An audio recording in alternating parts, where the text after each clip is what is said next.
Rádio Esportes Debate.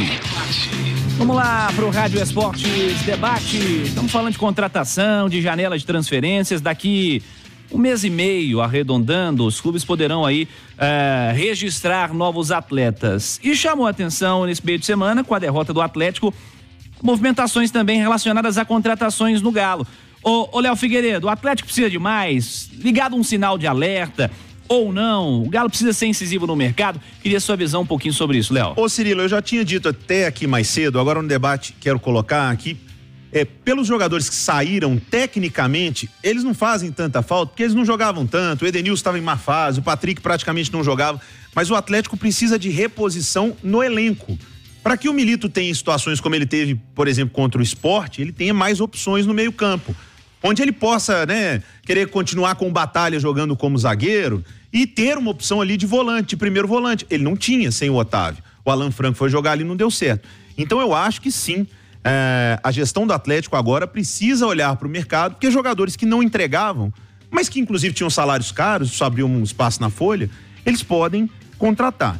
Por falar em nova gestão, a gente estava falando aqui no intervalo interativo, quem está com a gente no YouTube já viu um pouco aqui, na mesma semana em que a gente tem o Zezé Perrella, que pode dividir opiniões, erros e acertos na gestão dele do Cruzeiro, a opinião de cada um, fala sobre a gestão do Pedro, desejando para o Pedrinho uma boa gestão, uma boa sorte, que dê tudo certo. Do outro lado, mais uma vez, eu recebi aqui durante o programa do meu primo Bruno, que é um grande atleticano, um vídeo do Alexandre Calil, ex-presidente do Atlético, uma entrevista aos nossos colegas lá do jornal O Tempo, elogiando o time, elogiando os jogadores, mas criticando a diretoria. Uai, mas quem monta o time? Quem contratou o Hulk? Quem contratou o Arana ao invés do Emerson Conceição? É impressionante como essa vaidade não acaba e como não cessam as críticas infundadas, as críticas pessoais transformadas, colocando o Atlético na frente.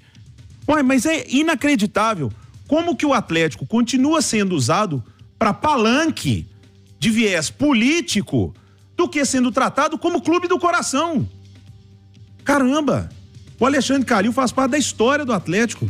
E ele disse uma frase que eu uso, tá? Eu uso. Que você pode fechar o livro, mas você não apaga a história. Ninguém apaga a história, mas ninguém apaga as dívidas também. Ao invés de olhar para essa direção agora, que está inclusive resolvendo dívidas criadas na gestão Alexandre Calil, que pós-Calil teve o Sérgio Sete Câmara, e que o Sérgio Sete Câmara, não é o Léo Figueiredo falando, não. O Sérgio Sete Câmara falou que o principal momento da gestão dele foi quando ele entrou na sala do Rubens Menin, foi quando os 4 R's entraram no Atlético, que isso salvou o Atlético da falência. Quem tá falando isso não sou eu, não. É o ex-presidente Sérgio Sete Câmara. É impressionante como isso não acaba, como isso não cessa. E como não existe gratidão como um atleticano, e não tenho dúvidas que o Alexandre Calil mas com essas declarações, como no ano passado falou que o Atlético ia cair. Vocês lembram disso? Parece que torce contra.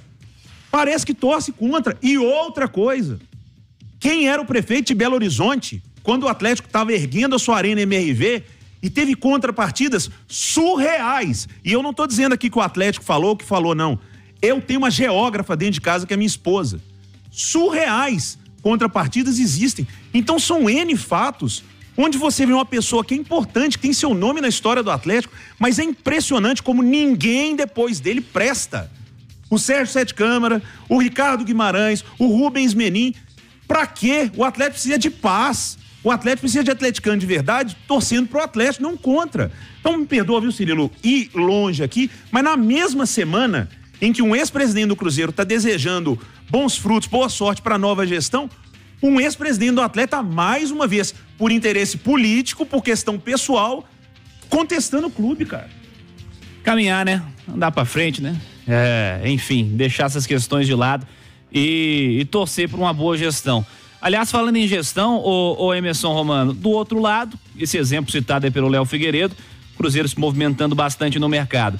Como você compara as situações, as necessidades de Cruzeiro e Atlético, de Atlético e Cruzeiro nesse meio de ano? Cruzeiro tá, claro, precisando mais numerosamente aí de ir ao mercado para qualificação de elenco. Mas o Atlético vai precisar ir também, Romano? Vai porque tá na cara, o Milito tá mostrando para todo mundo que o Atlético precisa de zagueiro.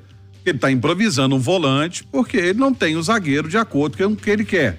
Então, ele está precisando ir ao mercado. Com a saída do Gemerson, você diminui o número de opções, né? E o Atlético precisa contratar um zagueiro. Tanto que o nome do Júnior Alonso está sendo ventilado. Até porque, infelizmente para ele, coitado, o Bruno Fux é um zagueiro que você não pode contar com ele. Toda hora ele está tendo um problema. Toda hora ele tem alguma coisa. O Atlético não tem um lateral. Isso aí para mim é o grande erro da diretoria do Atlético. Não ter um outro lateral esquerdo. Acho que confiou demais no Rubens. E lateral, tô cansado de falar aqui. Quem tem 2 tem 1, quem tem 1 não tem nenhum.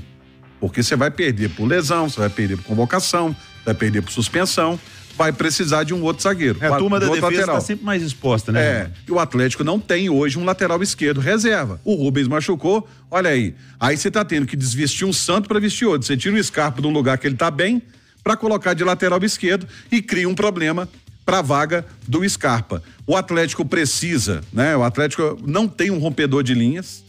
O Atlético contratou 2 jogadores que estão precisando, né? Estão recuperando a parte física.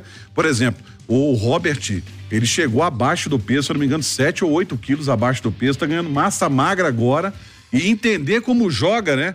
Como pensa o Milito para ter essa chance. O Braia me parece a mesma coisa. Então o Atlético não tem um quebrador de linhas também e quando não joga seus principais jogadores, igual volante, fica órfão. E sabia que podia ser pior, né, a Copa América. Porque eu tive uma informação, gente que eu respeito e que conhece muito dentro da CBF, que o Dorival não levou o Scarpa para não arrebentar com tudo no Atlético. Porque ele tentou fazer uma justiça na convocação ali. Porque o Scarpa também seria convocado. Agradeço ao Rodrigo Caetano. A CBF não pode jogar contra, né? Nesse momento.